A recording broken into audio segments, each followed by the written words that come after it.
What is up, you guys? Welcome back to Tidal Gardens. I often get asked if Zoanthus are a good choice for beginners. And the simple answer to that is yes, but it's a little bit loaded because when things are going well, Zoas are really easy to keep, they're fast growing, and generally speaking are easy to manage. They're not exactly a high maintenance coral. However, there are plenty of situations where things aren't going really well.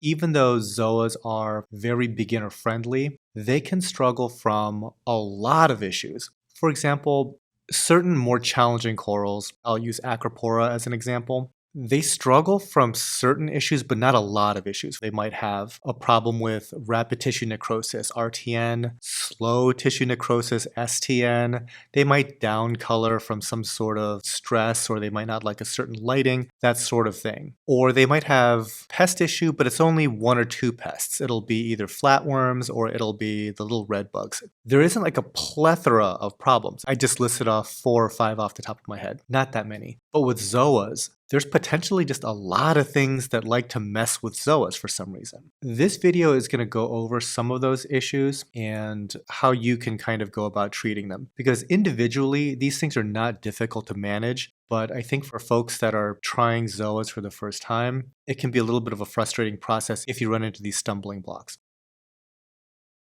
Let's start off with shipping stress. Right now, we're still very much in pandemic land, and I think that has introduced a lot of people to the idea of purchasing corals online. Before, I would say that most people shop at their local fish stores and might have been reluctant to place an online order, but now that there might not be a lot of local fish store activity, a lot more people are purchasing online. And one of the issues with purchasing corals online can be shipping stress related, especially if you live in a particularly hot region during the summertime or a particularly cold region during the wintertime.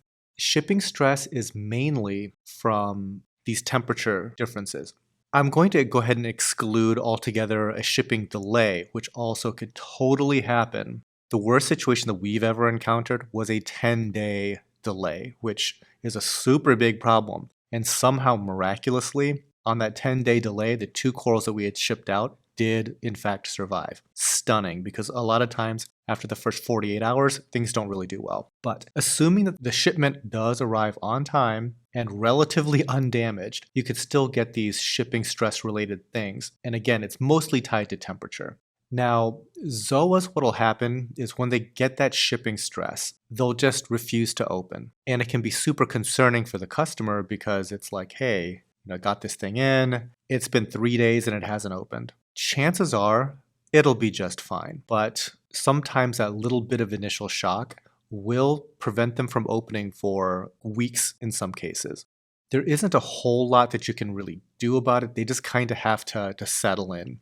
When that happens for our customers, we typically just will send a replacement out and tell them that, you know what, don't discard that coral. It will likely open up on its own, but it can take a long time. And that extends to their growth rate too. We've had certain colonies that didn't start growing for a good 12 months because of this initial shock. So kind of be prepared for that. The second thing, there are certain diseases that can afflict Zoas. The one that's most common is referred to as Zoapox. They look like these little white pimples, for lack of a better word. A lot of times that can come in on a wild colony, but it also comes in on colonies that perhaps didn't receive enough flow, and a lot of detritus tends to settle on these corals. I think it's like the combination of like the low flow and the detritus that can kind of cause these infections. In the past, what we would do is we would treat the entire colony in a medication called Furan 2. It's a fish medication, and it comes in a little powder packet. You mix it in with about 1 gallon of water. It makes the entire water bath this yellow color. And that typically did do a good job of it. But from what I understand these days, I think Furan 2 is no longer being sold or manufactured, or maybe it's banned outright because who knows. Assuming that that is not an option for you, there's a couple other things you can do with Zoapox. One thing is you could take some stainless steel wood carving tools and individually pop those zits and kind of just rinse them away. As long as you keep that coral clean going forward, you usually won't have an issue with Zoapox. You might want to do a little search online. There might be some analog to a furan 2 dip that could work for you. There might be some antibiotic, for example. The other thing is if you're uncomfortable doing any kind of dip or, like I said, popping those little zits, you could probably just eliminate the root cause of zoopox and just blast this colony with extra flow to dislodge anything that might settle on the coral. And over time, that colony will probably be fine. It is uncommon for zoopox to actually kill an entire colony of zoas. Next up, let's talk about some of these pests. The most concerning pest that we run into are the ZOA-EATING nudibranchs.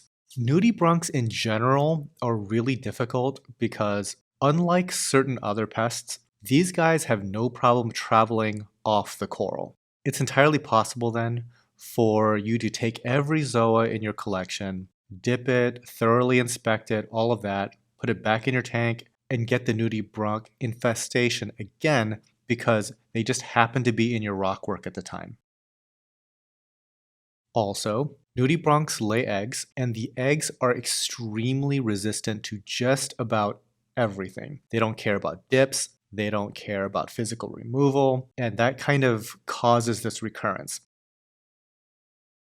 Having said that, the zoa-eating nudibranchs, of all the nudibranchs out there, are the easiest to deal with. The most difficult ones are definitely the variety that plagues Montipora. Those are very, very challenging. But if you stay up on trying to eliminate the adults from the zoa-eating nudibranchs, you will get rid of them. How do you know if you have these nudibranchs? First of all, look to see if you have polyps in the colony that are just closed all the time. That's usually a sign that there's something wrong. But the real telltale sign is if you can take a colony and cause all of the polyps to close, blast them with a little bit of water, that sort of thing, close them up, and you'll see that there's a few that just didn't close. And those are likely those nudibranchs because the nudibranchs, by eating the zoa, will take on the coloration of that zoa. And like the little things on their back kind of look like the tentacles of a polyp.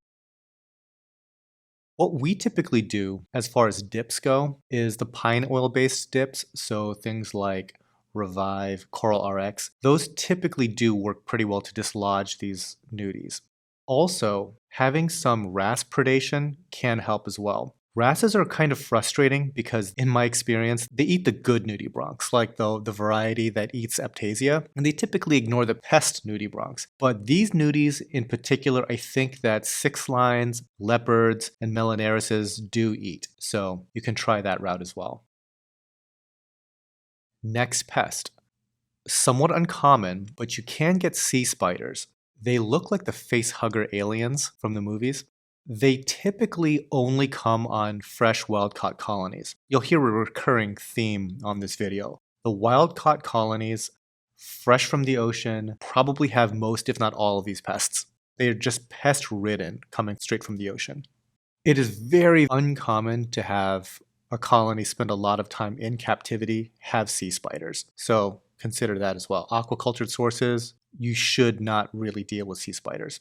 They are a lot more concerning because over time they can and will kill a colony of zoas. Look online, see what they look like on top of a zoa polyp, and like the nudies, these pine oil based dips typically do pretty well. If you wanted to be hyper aggressive, you could, and I should put all kinds of warning labels to this technique, but it is possible to freshwater dip zoas for a short period of time. Unlike just about every other coral, freshwater dipping of zoas can be done. It is very harsh to do, so be careful, and I don't recommend it for anybody that's really inexperienced with zoas, but we're talking about like maybe a 5 to 10 minute dip in freshwater. That will definitely dislodge the spiders. Next pest. Sundial snails. There are these pest snails, again, that most of the time will just come on wild colonies. They are pretty exclusive to zoas. I generally don't see them mess with anything but zoas. If you see them, all you need to do is just grab them and chuck them. But if you see a snail that looks like this, you will want to physically remove them. Here's where inspection goes a long way. Obviously, when you're bringing in new corals, give them a dip, inspect for this sort of thing, and discard them. If you're just buying frags online, Very unlikely that you're going to see a sundial snail on just a frag, but if you're buying full colonies, be on the lookout for these type of issues.